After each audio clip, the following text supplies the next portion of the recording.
उन्होंने गलत लोगों को पार्टी बना रखा था। हमने कमिश्नर साहब से आज ये रिक्वेस्ट की है कि हमारे को इसमें पार्टी बनाया जाए ताकि इस केस को और ज़्यादा लिंगर ऑन ना किया जाए, और जो भी इसकी जो फैक्चुअल पोजीशन है और जो लीगल कंस्ट्रक्शन है उसके बारे में हम कोर्ट को बताएं। सर आज जो है 14 साल के बाद आज वक्फ बोर्ड वालों ने अपना रिप्लाई फाइल किया है और हमने अपनी एप्लीकेशन दी है। जो हमारी एप्लीकेशन है उसके ऊपर जो है जवाब इनको ये लोग देंगे, और उसके बाद जो है 5 अक्टूबर के लिए जो है केस जो कंसल्टेशन के लिए रखा गया है। सर हमें कोई कॉपी सप्लाई नहीं की है आज, तो उसके बारे में 5 तारीख को क्या होगा? सर 5 अक्टूबर को अभी कंसल्टेशन है जो आज वक्फ बोर्ड ने जवाब दिया है, और साथ में जो हमारी एप्लीकेशन है उसके ऊपर। अच्छा जमीन किसकी? क्योंकि वक्फ बोर्ड के जो वकील है वो दावा कर रहे थे कि ये जमीन उन्हीं के नाम है 1947। सर ऐसा कोई रिकॉर्ड जो है आज उन्होंने कोर्ट में पेश नहीं किया है कि जो मस्जिद है वो जमीन वक्फ बोर्ड की है।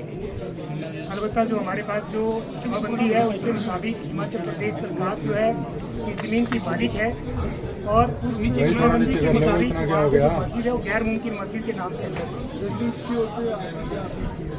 सर रेजिडेंट्स की तरफ से हमने ये कहा है, क्योंकि ये जो कुछ मास्टरमाइंड का जिक्र आज कोर्ट में हुआ, मैं नाम बताना नहीं चाहता हूँ, उस मास्टरमाइंड के कहने से वहाँ पे एक इलीगल मदरसा चलाया जा रहा है, और साथ में जो है उसने उसी मस्जिद के अंदर 2-3 कमरे उसने एनक्लोज कर लिए थे, जिसकी जो फोर्सफुली उससे चाबियाँ दी गई है 2-3 दिन पहले।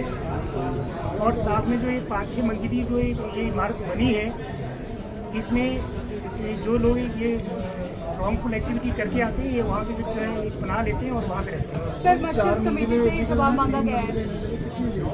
सर ये पहले जो है हमारे पास इसके फोटोग्राफ्स हैं, पहले ये एक ही मंजिल थी और 4 जो स्टोरी बनी है वो इलीगल है। उसका इनके पास ना कोई मैप है, ना कोई इनके पास अप्रूवल है, और ना ही इनके पास कोई सैंक्शन है। और वक्फ बोर्ड को पार्टी इसलिए बनाया गया? सर वक्फ बोर्ड को पार्टी इसलिए बनाया गया क्योंकि पिछले 13 साल से किसी और आदमियों के खिलाफ ही केस जो है जेई साहब ने प्लांट कर दिया था कोर्ट के अंदर, जिसका इस केस से कोई लेना देना नहीं था। सर वक्फ बोर्ड ने जिम्मेदार ठहराया मस्जिद कमेटी को, मस्जिद कमेटी से जवाब तलब किया गया है, इस मामले में बताएं। मैम बड़ी हैरानी की बात है कि जो मस्जिद कमेटी के जो प्रधान थे लतीफ़ जी, उन्होंने कहा जी कि मैं इकलौता प्रधान ही था, कोई मेंबर मेरे साथ नहीं था और मैंने ही 2.5 मंजिल मस्जिद का निर्माण किया था। लेकिन जब कमिश्नर साहब ने ये पूछा कि उसके बाद 5 मंजिल कैसे बनेगी, तो उसका कोई जवाब उन्होंने नहीं दिया। और पैसे का लेखा जोखा तो उन्होंने कुछ नहीं बताया कि इतनी बड़ी कंस्ट्रक्शन के लिए जो करोड़ों रुपए आए वो कहाँ से आए और किस फॉर्म में आए, कैश में आए, ड्राफ्ट में आए, चेक में आए, अकाउंट में आए, कैसे आए, कैसे आए। सर डेमोलिश का वो तो कोर्ट का प्रेरोगेटिव है कि वो करेगा कि नहीं करेगा, लेकिन हम ये चाह रहे थे कि तुरंत प्रभाव से अगर वो इलीगल कंस्ट्रक्शन है तो उनका बिजली पानी डिस्कनेक्ट कर दिया जाए जैसे और लोगों को। हमने लिखा है, बिल्कुल लिखा है। हमने ये भी लिखा है कि जब एक लेमैन थोड़ी सी इलीगल कंस्ट्रक्शन करता है तो उसका बिजली पानी उसी समय तुरंत प्रभाव से काट। और दूसरी बात सर सबसे बड़ी आज एक बात और सामने आई, जो हमारा कंसर्न जेई है म्यूनसिपल कॉर्पोरेशन का, उनको अभी भी स्पॉट पे फैक्चुअल पोजीशन के बारे में कोई ज़्यादा नॉलेज नहीं है। हमने इस बात का जिक्र भी कोर्ट में किया कि ये जेई की मैंडेटरी ड्यूटी है, क्योंकि वो तनख्वाह लेता है सरकार से और उसका वो इलाका है, तो उसको वहाँ पे देखना चाहिए था कि वहाँ पे क्या हो रहा है क्या नहीं है। 5 तारीख के लिए जेई को भी नोटिस किया नहीं, जेई ऑलरेडी कोर्ट में गया है क्योंकि फर्स्ट पार्टी जेई है। उनसे स्टेटस रिपोर्ट मांगी गई है, क्योंकि हमने कहा था कि जो एक्चुअल पोजीशन है आज की डेट में उसके बारे में जेई की ड्यूटी बनती थी, मैंडेटरी ड्यूटी थी कि जेई बताए कोर्ट को कि वहाँ पे क्या हुआ है और क्या नहीं हुआ है।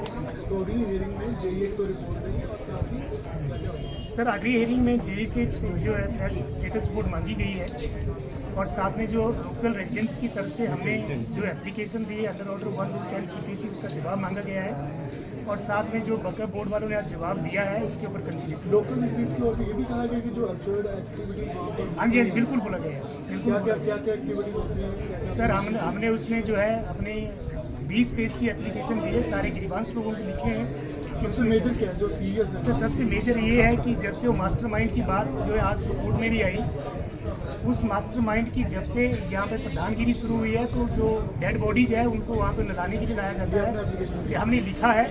और जबकि जो ये मस्जिद है ये रेजिडेंशियल एरिया में है, पॉश एरिया में है, और जबकि जो ये लास्ट जो बात होता है ये क्रिमिनेशन ग्राउंड पे होना चाहिए, सेफ्टी ग्राउंड पे होना चाहिए। महिलाओं से छेड़छाड़ और बांग्लादेश या नहीं, ऐसा हमने अपने एप्लीकेशन हमारा जो मैटर है वो लीगल और अनऑथराइज्ड कंस्ट्रक्शन का है, बांग्लादेशियों से हमारा कोई लेना नहीं। सर जो इसमें मास्टरमाइंड है वो बाहरी राज्य से है और उसी ने ये सब कुछ वहाँ पे क्रिएट कर रखा है जो आज हमने कोर्ट को बताया है। मेरा नाम पारुल लगा है। मास्टरमाइंड का नाम अभी हम डिस्क्लोज नहीं करेंगे, अदरवाइज उस मास्टरमाइंड पे ही अभी तक कॉर्पोरेशन एक्शन ले रही थी, उसी से जवाब दिया गया है। अभी हमें ये भी नहीं पता कि उस मास्टरमाइंड में 10 सालों में एमसी को क्या जवाब दिया है, उसकी भी कॉपी हम अप्लाई करेंगे और फ्यूचर में हम ये भी ध्यान रखेंगे कि कोई भी लीगल कंस्ट्रक्शन कहीं पे भी हो रहा तो उसकी नॉलेज एमसी को होनी चाहिए। अपनी अपील नहीं की है। बड़ी जानकारी